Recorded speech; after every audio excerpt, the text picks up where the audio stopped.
Hello everyone, my name's David Pointing. I am an engineer and a scientist, and for 20 years I've enjoyed a really exciting, rewarding and satisfying career in the STEM space. And I can honestly say that my primary school teachers, Mr. Shepherd and Mrs. Causley, were really instrumental in shaping my attitude towards STEM and looking to the future and doing interesting things.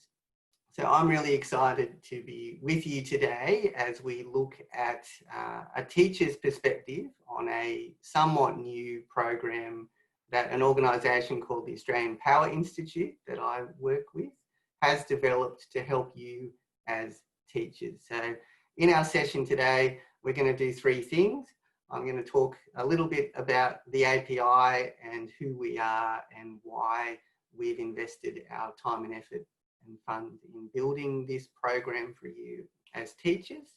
My colleague Jane will talk about what this Day in the Life program is in terms of resources that are available to you. And then three of your peers will share their insights and experiences with the program over the last 2 years. So thank you very much for joining us. The API, we're all about community and leaders and the future, and to talk about what we would call the peak body for the development of the workforce for the power sector in Australia. And by power, we pretty much mean electricity, given that electricity is very much the foundation of everything that we're doing. Our mission is pretty simple: to make sure that in the future there's enough skilled technical people and a diverse enough portfolio of people to make sure that our power system organisations have the people to keep delivering the services that we all need as a community. And as we've all seen in the challenging year that is 2020, our power networks have proven to be quite essential services to what we're doing. So the API, our reason for being here is to do that, but our drivers are 6 things particularly. One is that running our power system needs pretty specialised skill sets in terms of things like electrical engineering, but also emerging disciplines like data science and designing the use of drones, etc. There are going to be, and there already are, challenges with having enough of these technically specialised staff. So we want to do what we can to stimulate more of that. And the skill sets that we need are evolving faster than ever. And whether it's artificial intelligence or data science or new technologies and batteries and clean tech, what we need as a skill set to keep our power systems going is evolving. Because we are developing and delivering power systems to support our communities, we need an incredibly diverse set of people working in the power sector to make sure that what we're doing is aligned with the needs of the power sector. And we need to solve some pretty interesting and complex challenges. So we need as diverse a thinking and input as possible. So we need diversity in our power sector team. We know that not just the power sector is facing these challenges, but a whole range of sectors and disciplines also need STEM professionals, STEM people, to be coming and joining our workforce. And we also need, for a whole bunch of reasons, we need those graduates who come out of university or other training pathways to be as well prepared and as job ready as much as we can as possible, so that they can contribute their thinking and their ideas and their skills as soon as they can. So that's the background to why the API is really passionate about building our future pipeline of talent. We, as a professional body, work on 5 different key areas. One is an overall strategy for the workforce for the power sector. We will make sure that the pipeline to get that workforce coming through is rich and healthy and productive. And a key part of that is working in the tertiary sector and other parts, so hence today, to make sure that we're developing the right skills in our future workforce. We also need our workforce to be innovation ready. whether that's capable of coming up with innovations or being quite adaptable. And 2020 has certainly shown that we all need to be more agile and innovative than perhaps ever before. And the fifth area we work on is building collaborations between our different member organisations. And this program is a good example of where we try to do something that an individual organisation can't do alone. So when I talk about our members, we are funded by an industry community that covers a broad part of the power sector and from all around Australia. It's some of the brands and companies that you will know well because they're providing the network and the power near you, but it's also some smaller organisations and some large national power sector related organisations as well. So they put in the funds for us to do our different activities and to build that pipeline of talent. I know this is a very busy slide. The key takeaway for you is that, you know, down that centre spine, we are covering the whole of the life cycle as we see it to build a capable power sector workforce, but you're only as strong as your foundations. And so a few years ago, we identified that, you know, there's lots of evidence that's showing engaging children, kids about STEM and careers and other elements as early as possible is really important. And so we developed this program called A Day in the Life to really build that foundation that feeds into a whole range of other activities that the API does.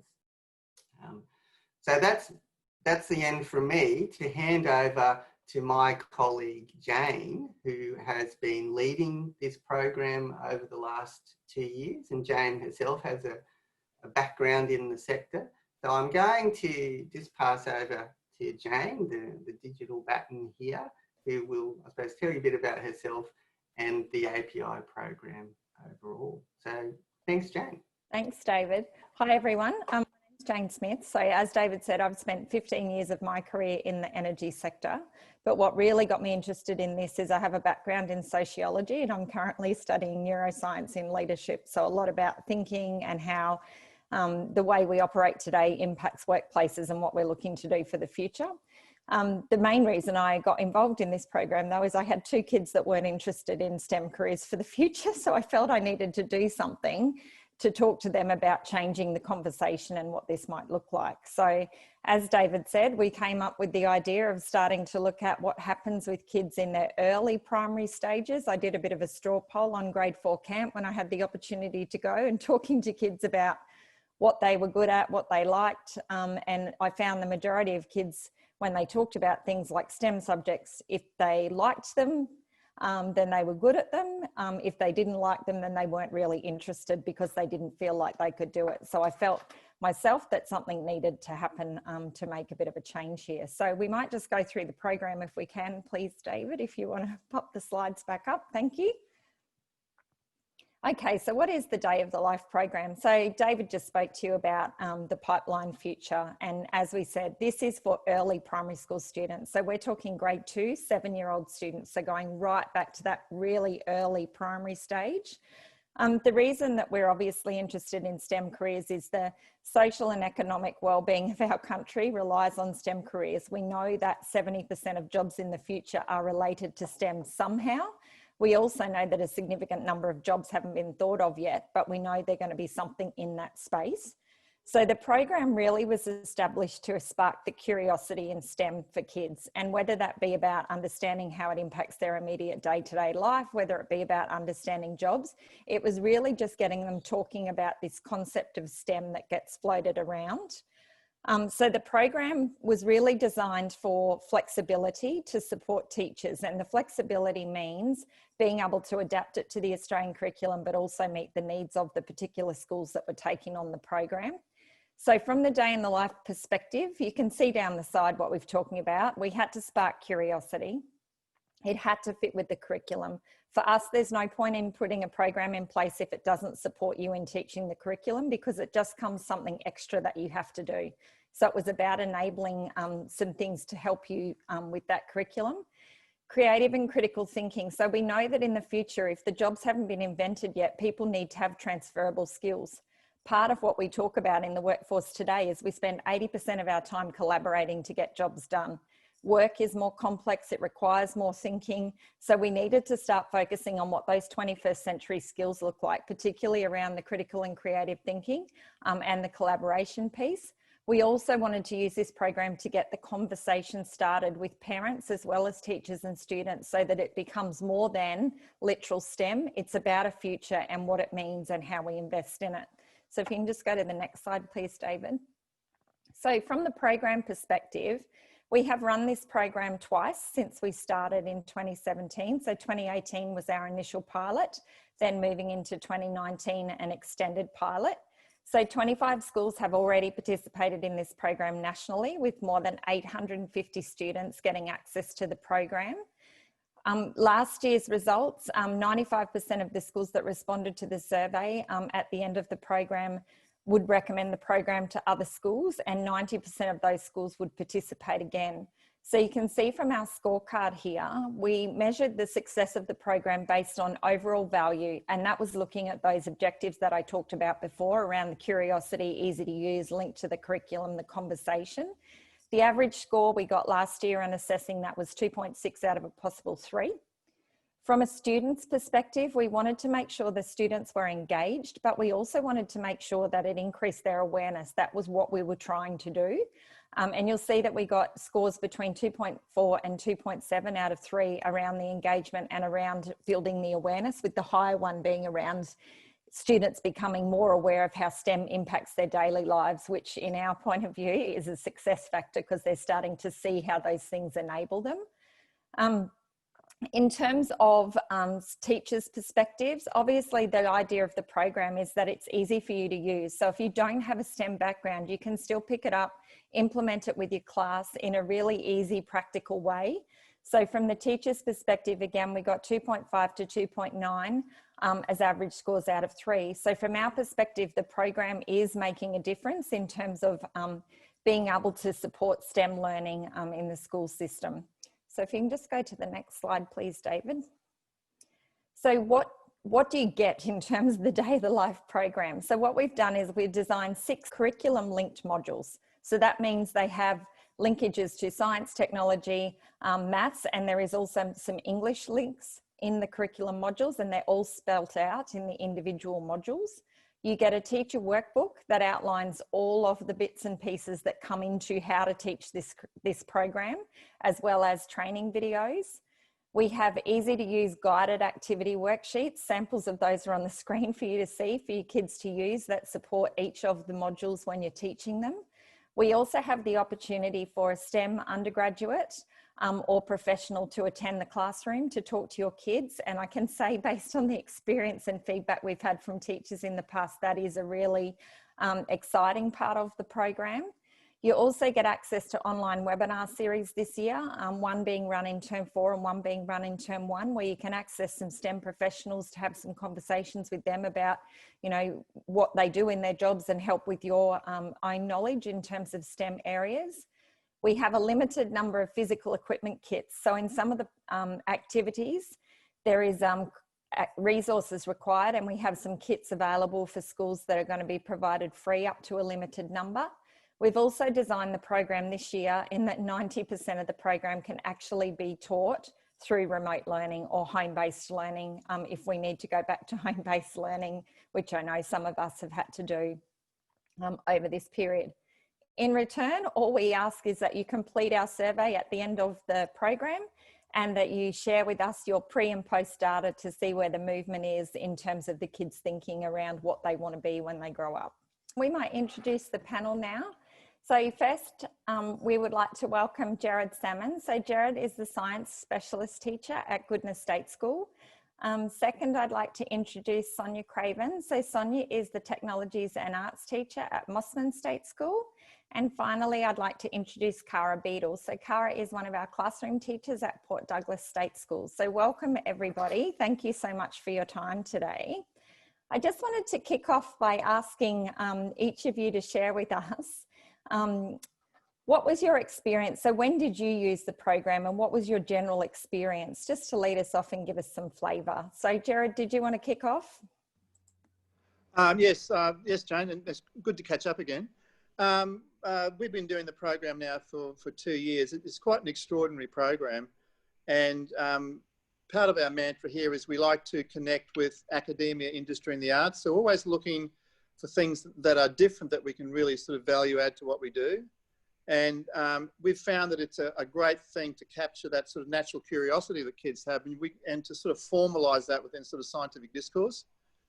So we can sort of structure that and make that really, really work too. And I just think generally it's such an amazing thing. And I was talking to my colleague the other day about this, and we often talk about connections to the real world. This is a way to really genuinely connect through to people who work in industry at the cutting edge. So that's sort of my summary. Of course, the kids love it too. Thanks, Jared. Sonia? Hi, everybody. So we started last year as the second pilot program, and it was really good because our school is at least 55% Indigenous and low socioeconomic. So for our kids to meet professionals and have some sort of a career inspiration is a big thing, because a lot of people don't leave town or they don't get out of the far north. So it's been really good for that so far, mostly just opening up the potential prospects really and getting them on a path of success rather than just the everyday hairdresser, shopkeeper jobs that they all start off with in prep. Thanks, Sonia. Cara, did you want to share?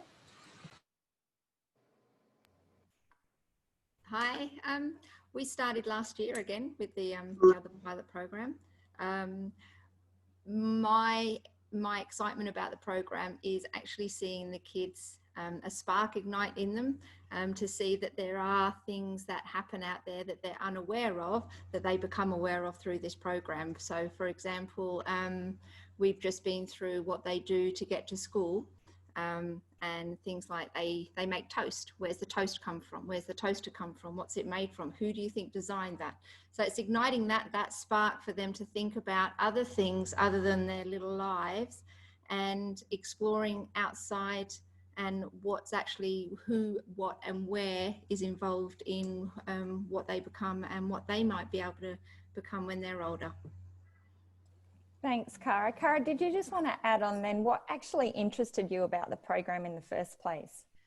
What interested me was the fact of it's a program that is going to hopefully make our year 2 7-year-olds more interested in what they can be when they're older. So at the moment I've got ice cream makers, I've got nurses, doctors, which is fantastic, but they're very, very limited to the usual things. So at the end of it, the interest in the different careers that they want to be involved in and want to look into is just expanded. It's really good.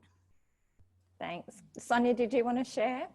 So I'm the technology teacher, and I have all the kids. So I've been using the program with not just my 7-year-olds, but it was more that it was just opening those doors for our children. Like Cara said, we have I want to be the nurse, I want to work at the mill. Like working at the mill for us in town is the job that everyone wants to do because that's where Dad works. So just opening up those horizons, and for them as 7-year-olds, their heads are like here and they've got blinkers on. So just getting them to think outside the square and possibly even think bigger than Cairns, bigger than Australia, and what they can do really. And there's no limit to that. Like one of my 7-year-olds decides he wants to be a doctor now. And I'm like, for him to say that was a big jump, because he went from being nothing really to wanting to go to university and fixing people. So it's very inspirational, I think. That's great. Thanks, Sonia. And Jared, you were involved initially when we first started designing the program. What sparked your interest in terms of those very early stages? What interested me initially, we're from a multicultural school, low socioeconomic area. We got a lot of Indigenous kids here too. And the data we got back initially was that these kids, their aspirations just changed. You know, they wanted to be YouTube stars, or they wanted to be a taxi driver, which is fine. But now, after the program, even the initial data coming back, they wanted to be engineers. They wanted to invent things. So the effect it has is quite profound over a short amount of time. So it's really quite an extraordinary program. Yeah. Thanks, Jared. Did you want to go on with sharing what some of the program highlights have been with you for your kids? Well, I'd say probably the thing for us was having the undergraduate engineers come in and work with the kids. And it fits in really nicely with our link. We're really interested in linking outside the school to the real world, because we won Peter Doherty Awards for science and technology. That's our big thing. How can we make technology and science real? And getting those kids in was great. Also, the renewable energy kits were fabulous.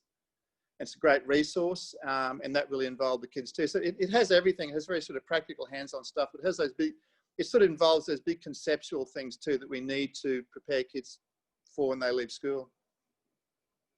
Thank you. And Sonia and Cara, you guys did something a little bit unusual last year when you ran the program. Do you want to talk a bit about what you did in terms of engaging some industry professionals and really getting some broader exposure to the kids?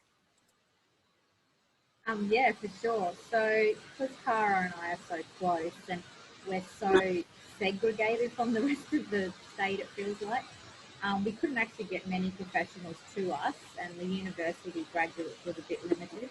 So we decided to pull our kids together and have a mini fate fair of science and everything else included, and get our locals in all at once. So we kind of got everything covered at the same time, and everyone was able to come, and everyone was really grateful because it meant they only came once. But all our kids got the same experiences, but they also got to work together and have those experiences together and learn from each other as well, I guess. Cara, what did you think were some of the highlights that you saw as a result of that expo that you did? It was the children being exposed to and being able to question and have answers from our career people that we had there, why they want to be a wildlife person, as in look after animals and stuff. Not what do you do in the job, it's why they wanted to be there, what sparked their interest. So them understanding that and seeing that was really good, and working with being with other students as well, and working with other students and collaborating and talking about things and having discussions. Was really good. They were really excited about it. The diversity between her students and my students is very extreme. Like, we go from one end to the other, and cultures, there's so many in between, and it was really good for that as well, because everyone's parents had a different job or had different experiences, and grandparents, etc., on the day and at the time. So it was really nice to have that diversity shared amongst them all. Thank you. I can see we've got a question in the chat box about whether pre-service primary school teachers, whether this resource can be made available to pre-service teachers. I think from our perspective, it can be made available. I guess I'd ask the teachers for your views on how would that work with pre-service teachers based on your experience, if somebody would like to answer that. Yeah, I'll go. Like you said, you've designed it really easy, so you can literally pick up and run with it, and you can pull out, and you can make it as much as you want. You can make it bigger, you can bring it back smaller, and you can modify it wherever you need. So for a pre-service teacher, it's probably a really easy lesson to do in a week of planning, depending on what year, of course, but it's also something that they probably don't normally get either. And coming out of uni, being in the real classroom, it does vary a lot. So I think it would be great. Thanks, Sonia. Jared, were you going to say something then? No, it's a wonderful program that connects through to the real world. And with the student teacher that I had working with me, she was fabulous. So it would be a wonderful resource for pre-service teachers, and also for pre-service teachers who are working with established teachers in the classroom. We've had a bit of conversation about how easy it is to use. So can I just get insights from, I guess, Jared, if you want to continue on, what's your view in terms of making other teachers feel comfortable about how easy it is to use? Well, it's very very sort of sequentially set out. So you get the program, it's online, you work through the activities. It's got a good broad conceptual base to it, but very, very practical activities like building marshmallow towers and working with you know, hydro generators and wind generators and these sorts of things. And even if teachers use it as an adjunct to what they normally do in STEM and science, it's a very, very powerful program to use like that. But it's so easy to pick up and use because it's all there to go. Thanks, Jared. And Cara and Sonia, you guys are a little bit ahead of where Goodna is this year because you've started on the newer version of the program. What's your view in terms of the difference between what you saw last year and where you're at this year around that ease of use? I found this program a lot more set out, a lot more easier to access, and everything's there. You don't have to do everything. You have actually put everything in the program. So there's nothing we have to do apart from a little bit of photocopying and engagement with the kids and getting them engaged and excited about what we're doing. And as Sonia said, you can make it as big or as little as you really want. We've been doing one module for 3 weeks now because the kids are really involved and really excited about finding out where things are from and how they're made. So it's really easy to access, really easy to use. Thanks, Cara. Sonia, did you want to add anything? I agree with Cara. This year, a lot more set out. Definitely a pick up and run. Everything is there, right down to making any guide to making judgments that you might need along the way. It's really good. It definitely improved from the pilot that we first experienced. Thank you. Can I move on to, so we've talked a bit about how it is with the teachers and how easy it is to pick up and what the resource is like. What are the kids, what's their experience? What sort of things do they say? We've talked how they change in terms of their thinking, but what's some of the highlights, I guess, in terms of how the kids respond to this program? So Jared, did you want to kick off? Yep, so particularly when the undergraduate engineers came in and worked with them, the room just came alive. So the combination of the program, these kids coming in from the universities, and they're able to sort of give their engineering expertise to the simple everyday things that the kids do. And the kids were talking about the program for weeks, honestly, the things they were saying, the experiences that they had. So they had this, and the thing we have here is, with my other colleague who teaches here, is that we want kids to leave primary school jumping out of their skins with excitement about science and technology. And this program adds to that. So it's I suppose it's like a communal sort of rapture about STEM and science, and this feeds into it. Thanks, Jared. Cara? I think with my students, it was more the exposure to other possibilities of other careers and other things. The biggest one, the biggest thing that my kids talked about was rebuilding arms and things with the 3D printers and stuff. They couldn't get their head around being able to do that until we really looked into it. And it's just seeing their light bulbs go on as though, yep, there's different things out there, and them talking about what they want to do when they're older and why they want to do it as well. That's a big thing as well. Yeah, great, thank you. Sonia, what about you? What about your students? Not much different to Cara. I think it's that excitement, and when they discover that there's a job that they've never heard about, that they've gone, oh, I want to do that. And they still possibly don't understand what it is, but they get excited about it because they've made a connection somewhere. And the other one is making real life connections to people they know or people from our community, like Cass Hunter. She's in the videos as one of the inspirations, I guess.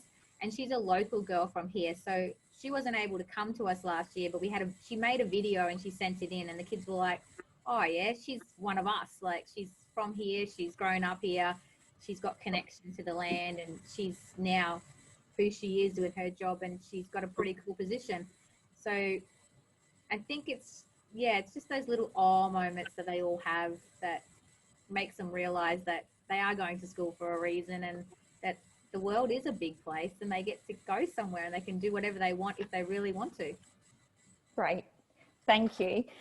We've got a couple of questions come in now. So the first one is about where we source our undergraduates from. So API has a bursary program, which I'll get David to talk about shortly, which is where our undergraduates come from to help and what we're doing in terms of something different. In terms of the second question about it being a national program, it is a national program. We have had schools from every state except the Northern Territory participate last year. And we did have ACT in South Australia, only small numbers, but Victoria did have big participation last year as well. In terms of accessing, we do have bursary students in most states, which David will talk about as well, and in terms of what we want to do with industry, but it's definitely available nationally. We have run it nationally, and the feedback is the same in terms of the consistency for how it applies. So David, did you just want to talk a bit about the graduates? Yeah, absolutely. Thanks, Jane. So yeah, I remember that very busy slide we had of the life cycle. So we're talking about the foundations here, but one of our really important areas of activity is undergraduate students. So we currently have a community from across, I think, 20 different universities or around of about 89 undergraduate students from first year up to final year in double degrees that are in what we call our bursary program. So that is that we give them a bit of money each year to help them out, but more importantly, we connect them to industry, both during their studies in a whole range of activities. And you can imagine that this year we changed how we did that quite dramatically. So a lot more webinars and online. And we also link students to placements over the summer with employers. So they really go and get a genuine experience of the types of roles that they will have as STEM professionals in industry. Part of that agreement, that obligation or that opportunity in the student's mind of being a bursary student is to participate in our STEM outreach activities as we describe them. So the day in the life is one. We also do a solar car challenge for year 9, year 10 students, and our students go out in both cases and talk. In the pilot of this, when I say go out, as you know, we've had, from a logistics perspective, we've had to have students connect via Zoom or FaceTime or Skype or whatever, and we've had students go into the classroom. Given it's 2020, we're looking at different options depending on what state and what month and what the world is doing on how you're connecting to students and how we can connect to students, and also what's happening in the life of our students, because of course, A, they're uni students and we all remember what that's like, and B, they have exams and different things. So we have a range of options, from a student coming into your classroom live, potentially a professional from our member organisations coming in live as well, and we're working with CSIRO's STEM Professionals in Schools program as well to access professionals, but also connecting online. And we're looking at also running more of a scheduled webinar type activity, so that we can say on this date there'll be an opportunity as well. I was also going to show you that within the resources that we provide you as teachers, we also have pre-recorded profiles of STEM professionals, and I completely appreciate that's not the same as having a real live person, lady, girl, guy in the classroom, but it does give you an option to show some things. So what I might do right now is just give you a little view of the resource kit as it stands, because to some of your questions of how do you get your hands on these things, and I'll let Jane describe how, but in terms of what you get, this is literally a view of the PDF of the teacher resource pack that you get, and we can give it to you as one fat, here's everything in one go, but we've also broken it down into more targeted, digestible modules, and there's companion resources, but it shows you, the background information and the notes. the activities, it shows you the curriculum links that apply, the equipment that you require. And we have designed, there is an equipment kit that the API is funding, but we looked very carefully at what's going to happen this year. And it's quite possible to teach about 90% or to use about 90% of these modules with stuff that most people have at home. So you don't have to have the hard kit that we provide, and you don't have to do it in the classroom to be effective. But one of the strengths of our program, we think, is this linking to the curriculum and the resources that go around using the worksheets, because we know there's plenty of worksheets out there, perhaps too many to get your head around. So we give I suppose, an integrated approach. So shows you what the activities are, how to use them, sort of that lesson plan type approach. This is lesson 1.2, and then it actually has the very specific resources, the activity sheets to hand out and use in the classroom. This is, for me, this is a bit of a flagship part of it. This is one of the activities that they do in 2 different parts. And I might let Jane describe, because for me, all our teachers describe how this works, because I suppose it's the transformation moment of the program. But yeah, that's what you get when you register as a user of the program.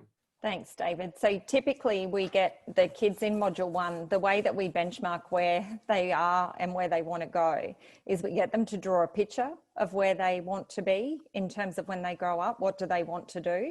And then in Module 6, after they've been exposed to the program, we come back and we ask them to tell us again what they want to do. This year, what we've done is we've put it on the one form so that the students can draw it in week 1, lesson 1, day 1, and then again at the end of the program, whether the modules take 6 weeks, 8 weeks, or the full 9, 10 weeks of the term. And what we're looking to do this time is, if we can, get copies of those worksheets so that we can use them to sort of show kids' drawings and that sort of thing as a way of showing how kids change in their views. So I'm not sure, Sonia and Cara, where you guys are at with your modules, how far through you are, but I'd be interested if you could just talk to the people that are listening around what you're seeing there. So far, I've completed the what they want to do when they grow up, so the very, very first one. I've got a child in my class who wants to be a world wrestler at the moment. I've got, and I think to spark his interest, it's going to be like, okay, well, if you need to do that, what's going to be the health side of it? What do you need to eat? And we're going to look at sort of that aspect and then see if it branches off anywhere else. I've got nurses happening. I've got a lot of doctors happening because I've got some parents that are doctors.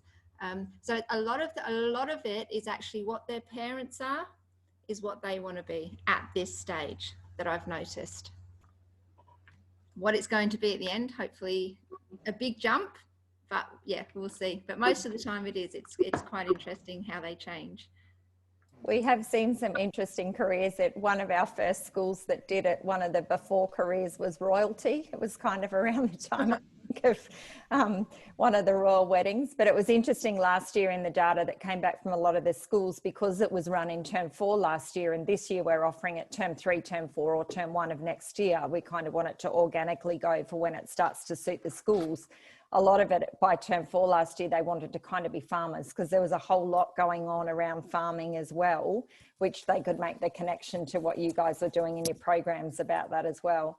I might just get the teachers that are with us on the panel then just to start to tell us in your final words, I suppose, how to register. Yep, we'll get to that. So no costs involved at this stage. Like I said, the only thing we ask for in return is please do the survey and please be completely honest, because it really does help us transform the program into something that's more useful, and provide us with the data sheets just so that we can track whether or not it's made an impact on the students. So in terms of how teachers hear about the program, we have been advertising the program through connections and through channels. I guess for you guys, if you wanted to share where you heard about the program from, might be useful? Just sort of what sort of avenues they came from? Jared, did you want to kick off there? Well, my colleague Sharon heard about the program through you, I think, Jane, initially. And so Sharon was involved in some other things at school at the time, so I took it on. One of the best things I've ever done. And I heard about it through there. That was my initial thing. Cara and Sonia, how did you get involved? I last year I was investigating a lot to do with STEAM, so a lot of internet searching and things like that. And I think it actually came up through one of those, and just the header caught my eye, and it's like, wow, what's that? That sounds really interesting. And I think if I remember, I told Sonia about it and got Sonia onto it. Thank you. One of the other questions that's come through is, can you run the program in multiple years? I can say last year, we did have preps participate as well as grade 1s, grade 2s and grade 3s. But I think, Sonia, you mentioned that you were running it with other year levels. Yeah, so because I'm teaching prep to 6, instead of making up a whole new thing for 4 of my classes, I just bring it back a bit for my preps and grade 1s, and then use it with 2s and 3s as well. So they all get a bit of it. Even in the pilot last year, I expanded on it and kept parts of it and used it with my 3, 4, 5s and 6s as well. So yeah, it's very doable. So I guess final recommendations, if you were recommending the program to anyone or to other teachers, what would be your selling point, Jared? Well, I suppose you alluded to it before. The kids, when they first come into the program, I remember a little boy last year, he was going to drive a truck. But at the end of it, he wasn't driving the truck, he was actually designing the truck and how he's going to make it, run by renewable energy. And there's a lot of that sort of stuff where they sort of value add onto the things that we're going to do. And the other thing too is about the Australian Power Institute too, which is wonderful. It's really a slow burn. I was talking to Mike Griffin about this last year. The Australian Power Institute is sort of here for the long haul, and it's going to be getting kids on board with sort of STEM careers isn't just something you do in sort of 10 seconds. So the Australian Power Institute is there for the long haul through these programs. This is a great start, and I just think it's going to be wonderful. I just hope a lot of other schools take it up. Thanks, Jared. Cara? I think it's to get on board, to open your students' eyes to what is actually out there and what they can actually do. I mean, it doesn't have to be now, but yeah, what they can do and the choices that they have in life is just amazing. So just being able to expose them to that, and just to start that little spark of interest that can hopefully grow into a burning desire to actually do something. Great, thank you. Sonia, what would be your party line or your marketing spiel? Well, it's better than any other pre-written program or curriculum that we've ever been given or asked to teach. And I think it's sort of something that should be kind of compulsory in grade 2, because I remember back a few years ago, they tried to do a program similar with the grade 6s before they went to grade 7, and they had to carry it on and do it again in grade 7. It fell off the wagon so quickly and disappeared. I don't even know what happened to it, if they even finished the first round.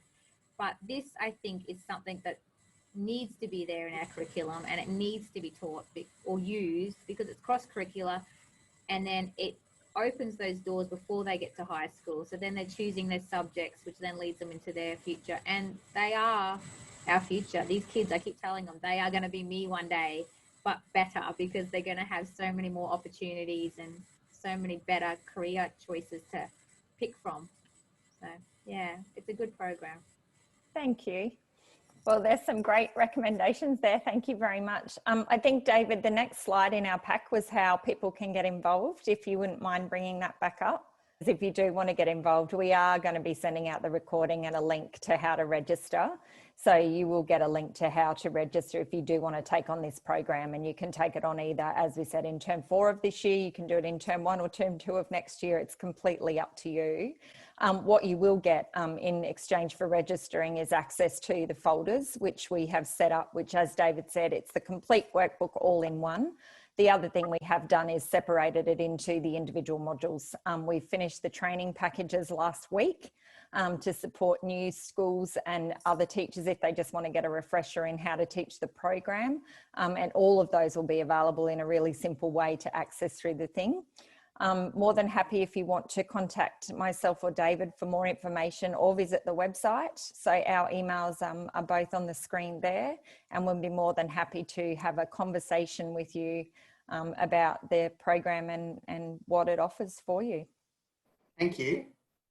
Well, thank you, everyone. As I said at the start, I have a really fun STEM career because of primary school teachers inspiring me and educating me really well. So thank you again for your interest in STEM and your interest in our program. And we'd really love for you to join us. As I said, it's free. We've invested to make it available for you. We very much value your feedback, even on the concept as it stands and how helpful it is. And we're here to help you put it into use. So as I said, look, thank you very much. And thank you very much to Gerard and Sonia and Cara. It's been fantastic having you. And thank you, Jane and Kendall, for helping make this happen.